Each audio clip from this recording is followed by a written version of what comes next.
I once found myself in a room so dark, it felt like the shadows were swallowing every part of me. Not just physically, emotionally, mentally, spiritually, I was lost in a storm of addiction. The needle, the bottle, the endless loop of destruction.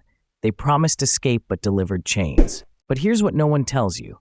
The hardest part isn't the addiction itself.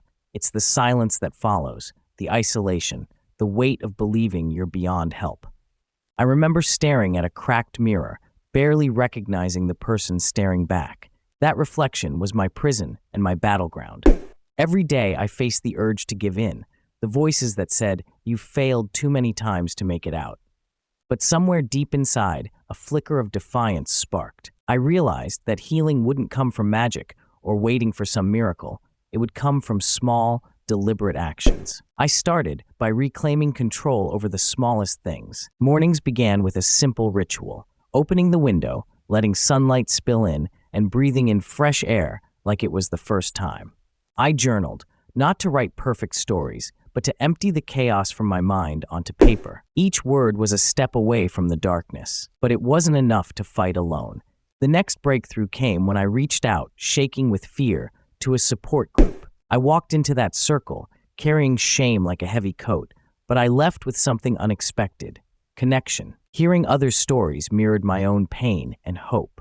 We shared strategies, mindfulness exercises to ground ourselves when cravings hit, setting micro goals that built momentum, and learning to recognize triggers, not as failures but signals. One day I stood before a group, not as a victim, but as a survivor. I shared my story openly, raw and unfiltered. Vulnerability became strength, and that moment transformed me. I wasn't just seeking healing for myself anymore. I was lighting a path for others tangled in their own darkness.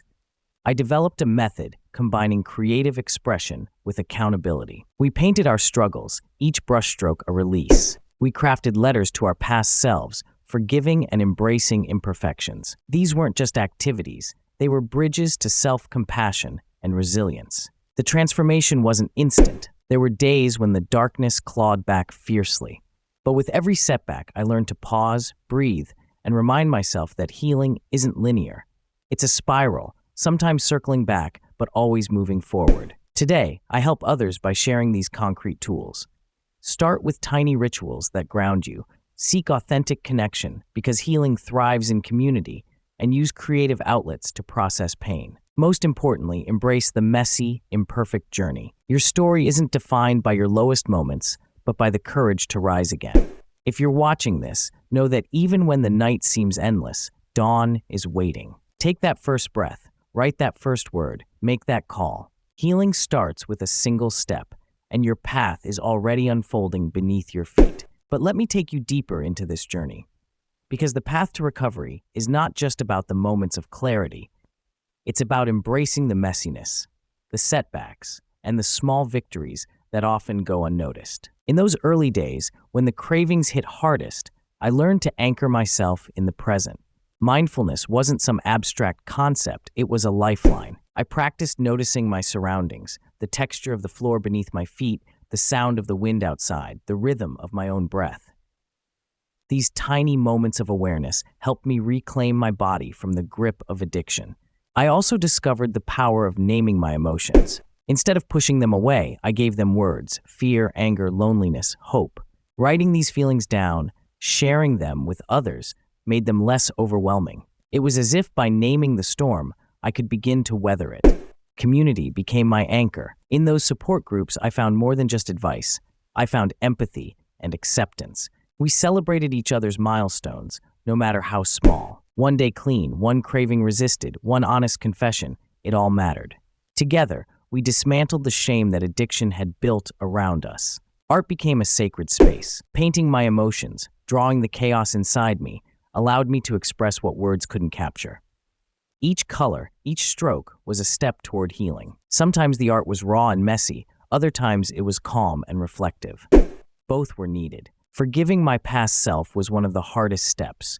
Writing letters to the person I was, full of mistakes, pain, and regret, I learned to offer compassion instead of judgment. This act of kindness toward myself cracked open a door to self-love. I won't pretend the journey was easy. There were nights when the darkness felt suffocating, when the urge to relapse screamed louder than hope.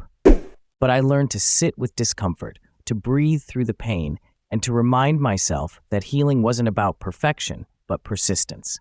Over time, I built a toolkit, a collection of rituals and practices that grounded me.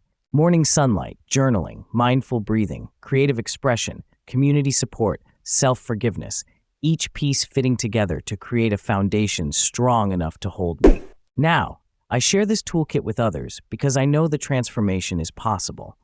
Every story of recovery is unique, but the threads of hope, connection, and resilience weave us together. If you feel lost, remember, you are not alone. Your story is still being written, and every step forward, no matter how small, is a victory. Embrace the spiral, the ups and downs, and trust that each day brings new light. So take that breath, open that window, pick up that pen, reach out a hand, share your truth, and let your courage shine. The path to healing is unfolding beneath you, one step at a time.